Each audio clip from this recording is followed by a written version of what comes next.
जिन्होंने अभी तक jujutsu Kaisen Shibuya incident arc को नहीं देखा है, मैं मांगा रीडर्स की बात नहीं कर रहा हूँ, क्योंकि उन्हें मे भी अभी तक ये पता नहीं चला होगा कि जुजुत्सु काइसेन के एनिमेटर्स इसकी एनिमेशन को कैसे टॉप नॉच बना चुके हैं। और हाँ, जिन्होंने इसे देख लिया तो चलो उनको भी मैं ये बता देता हूँ कि इसमें आगे चलने क्या वाला है। तो अब शुरू करते हैं, क्योंकि इस आर्क को कवर करने में जुजुत्सु काइसेन के 58 चैप्टर्स लगे हैं, थैंक्स टू गिगी एकुटामी, जिन्होंने हमें इतनी मास्टरपीस फाइट्स को मांगा में दिखाया है। बट इसके एनिमेटर्स ने जो काम टोजी वर्सेस ड्रैगन या फिर सुकुना वर्सेस जोगो या फिर अंत में कहे तो सुकुना वर्सेस माहोरागा के फाइट सीन्स में जो एनिमेशन किया है वो सच में एकदम बेमिसाल है। जहाँ टोजी की एंट्री से लेकर ड्रैगन से लड़ने तक के सीन्स इतने सही थे कि आपको टोजी के अटैक्स तक देखने को नहीं मिलते हैं, क्योंकि टोजी ने उस श्रापित शक्ति को आसानी से खत्म कर दिया था जिसके सामने ग्रेड 1 सॉर्सरर तक नहीं टिक पा रहे थे। पर जहां बात जोगो वर्सेस सुकुना की करे तो रोमन सुकुना का तो बस बहाना था, उसे तो बस अपनी ताकत जोगो पर आजमाना था, जिसका परिणाम आसान था।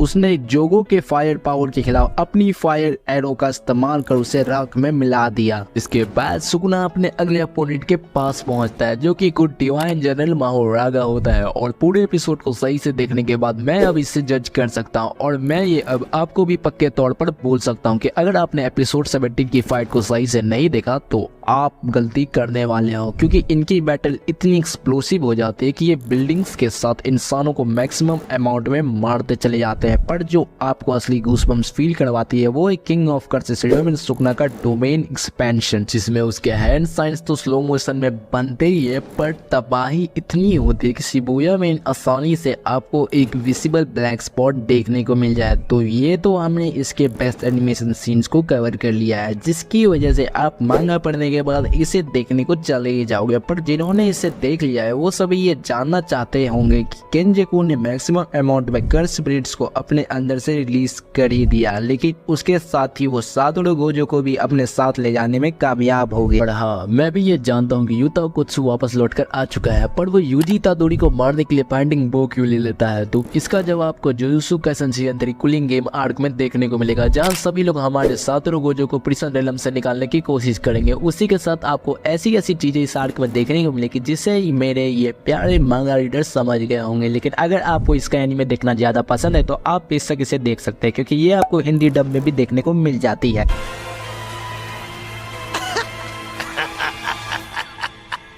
पर अब तो मैं दिलचस्पी बढ़ गई है फुशिगुरो। छलावे की दुनिया,